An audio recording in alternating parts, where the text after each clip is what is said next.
That's what I spent my afternoon doing yesterday, was reading jail reports.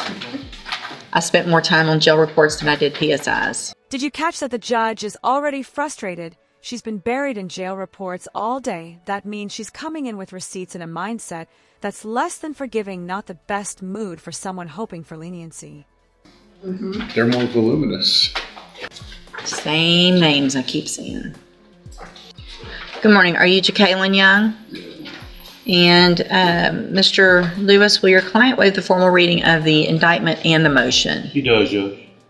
Mr. Young, in cause number 250309, you're charged with a third-degree felony offense of evading arrest or detention with the use of a vehicle from February 26th of 2025. And how do you plead to that charge?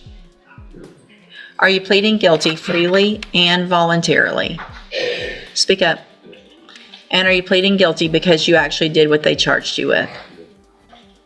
I have here on the computer some documents that have your signature on them that the state has marked as exhibit number 1. Before you signed these, did you go over them with Mr. Lewis? Speak up. Because let me tell you something. I bet you're not talking that low. Well, the judge isn't just asking him to speak louder. She's calling out his entire jailhouse behavior when she says, use your big boy voice. She's really saying this is your last shot I get. When you're acting up like all these jail incident reports tell me. When you're calling names and you're acting a fool out at the jail. So use your big boy voice and answer my questions just like you do when you're acting nonsense to those correctional officers out there. Because I bet you're not whispering to them, are you? Are you?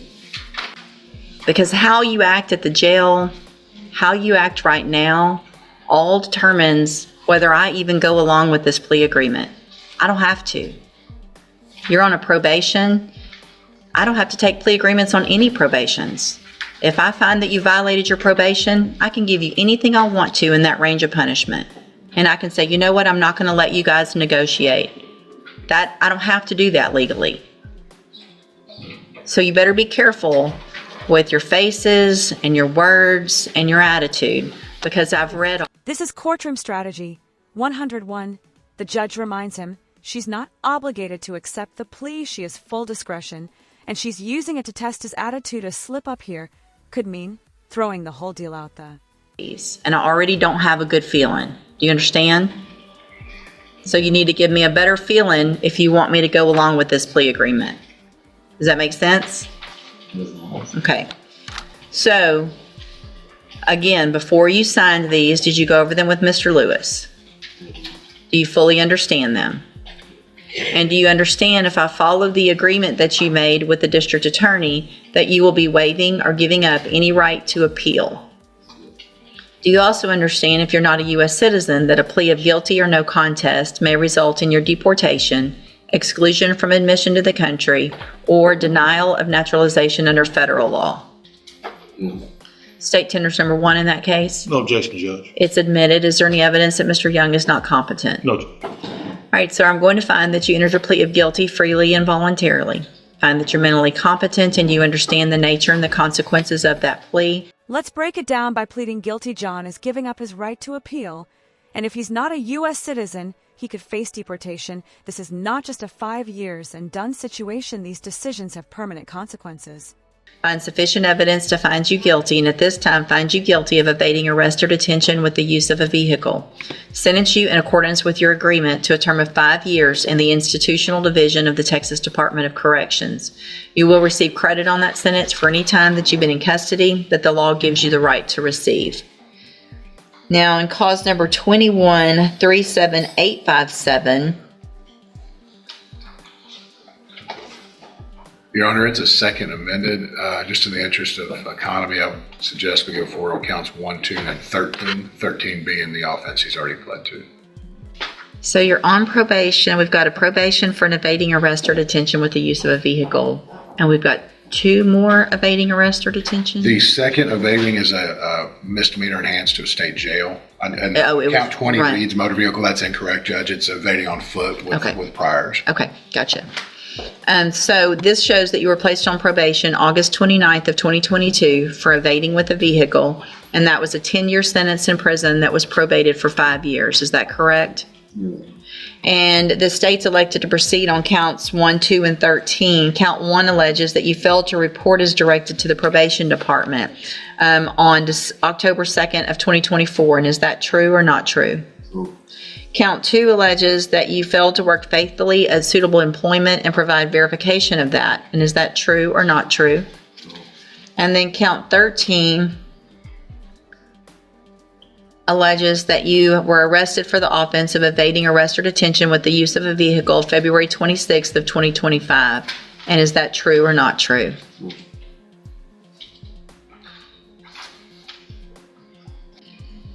What's the status of the possession and the failure to ID from that date? I believe the failure is, I think, still pending. The failure ID is still pending next door. And examining the probable cause affidavit from that date, I don't see that there would be a possession charge, Your Honor. Okay. Let me look at something real quick. What I'm looking at, just so that you know, I'm trying to go back and find which administrative hearing talks about the allegation of his behavior to, it looks like there was something that happened with probation. One of the allegations. So I want to see a little more about that. That coupled with what's been going on in our jail may or may not affect my same thing. It's the same thing. You did the same thing to your probation officer that you're doing in the jail. Do you really think that your probation officer is going to go on a date with you? Do you really think that a correctional officer is going to go, yeah, when you get out of jail, you're the guy I want to date? You got in trouble for saying and talking like that to your probation officer, and now you're doing it when you're in jail. Cursed loudly about the work you had to do for your community service, calling it slavery. You think community service is slavery? Do you think that? It's the same I'm not taking 5 on the MTRP. I've already taken 5 on the other. Y'all can renegotiate or you can let me do it. So I'll hold everything right now. Y'all go visit some more. But that's the same behavior. We're not gonna reward that. All right, y'all go visit. I'll hold it instead of resetting it. I'll keep this paperwork, but I can make a modification if you come up with something different, but I'm not going to do that. All right, so we are back on the record in cause number 21-37857. And again, you're Jacqueline Young, right? Sure. And in that case, which is the motion to revoke probation, Mr. Young had entered pleas of true to counts 1, 2, and 13. There was an agreement for 5 years in the institutional division, which I said I would not accept. Have you guys had an opportunity to visit? We have, Judge. And what is the negotiation twist the original 5-year deal gone after the judge rejected it. The attorneys had to scramble to renegotiate, and they landed on 8 years. That's 3 more years because of behavior and attitude choices matter. The new agreement is 8 years TDC. All right, I'll take that. And Mr. Nichols, that's your agreement as well? Yes, Your Honor. All right, Mr. Young. Again, I have some documents here, like the other case, that have your signature on them that the state's marked as exhibit number 1. And before you signed these, did you go over them with Mr. Lewis? Speak up.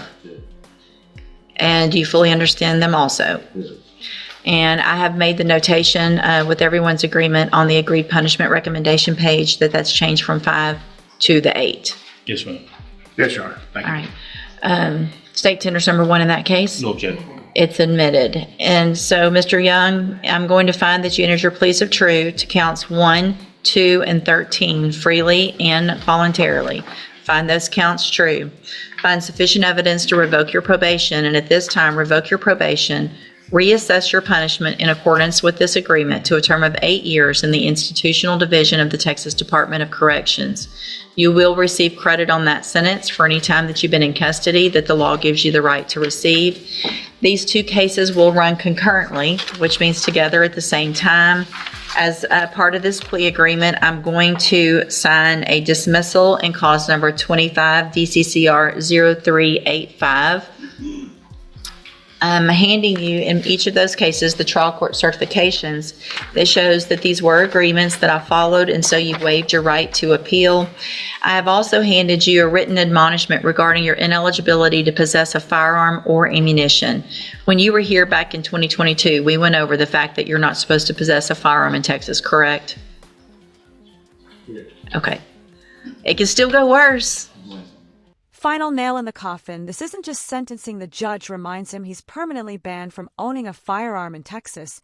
And when she says, "Don't be mad at anyone but yourself," that's not courtroom language, that's life advice. I mean, I got 2 more years. It's not funny. It's not funny to you, but I know you're upset about all this, but the only person you should be upset with is yourself, you know? So anyway, because of the judgment entered against you, you're not allowed to possess a firearm in Texas. I've handed you that admonishment. Be sure and read it again. We already went over it before. All right, good luck to you. You can go back with the bailiff.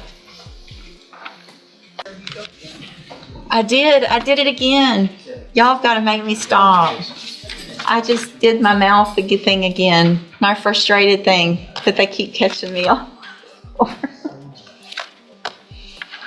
I can't help it. That's what I do when I'm frustrated. You know what? Look, my face is turning red right now. All right, you're Christopher Bushnell. And so Mr. Bushnell has 2 cases: an evading arrest or detention with a motor vehicle and engaging in organized criminal activity, and cause numbers 25-0112 and 0113. There was previously an agreement motion. And a plea agreement for 10-year deferred probation. We were here because of the issues in the jail. I rejected that because if I were going to go along with that, I was going to order the ISF. And so we're back here. And then, so let me ask you, I should tell you what's bad is when I remember stuff, Mr. Bushnell. Your birthday's in October, right? No, December. So we're getting close, but here's the problem, Mr. Bushnell. So you were here May 6th, right? And I didn't accept these plea agreements, and I got pretty upset with you because of what had been going on in jail, right? Yeah. And what did I tell you? Back with no write-ups. You know how many write-ups you've gotten since May 6th? You want to take a guess? Too many to count. Too many to count. May 6th, you got, since then, 1, 2, 3, 4, 5, 6, 7, 8, 9, 10, 11. 11 more. Fighting, same things. Fighting, not following the rules, calling names. I mean, same thing.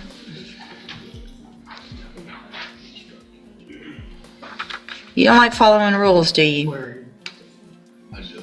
You do? Yes, ma'am. What part of calling a correctional officer the names that you've been calling is appropriate? It's not. It's not. So why would you keep doing it after I told you? I told you, go just be good for a month. 1 month, be good, follow the rules. And it's one thing if you've got another inmate running up on you fighting and that was your excuse. But it's not. I'm not accepting any plea agreements. If the jury wants to see all this and give you probation after that, that's going to be up to them. I'm not doing it. Go back with the bailiff. We'll set your case for, well, let me do this. Ms. Holmes has been appointed as your attorney, and she's one of the attorneys who handles a lot of cases for me as a court-appointed attorney.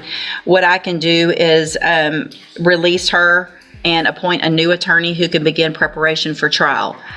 Do you want me to do that? Or do you want to keep Ms. Holmes? All right, Ms. Holmes, get ready for trial. And let me tell you what you're doing. You're making her job hard.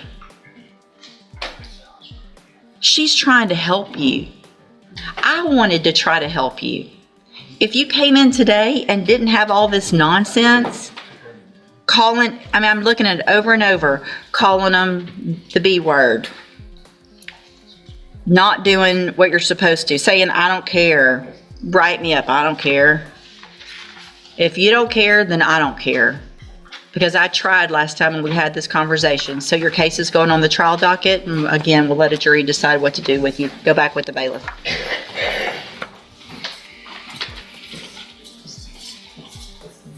Good luck, Miss Holmes.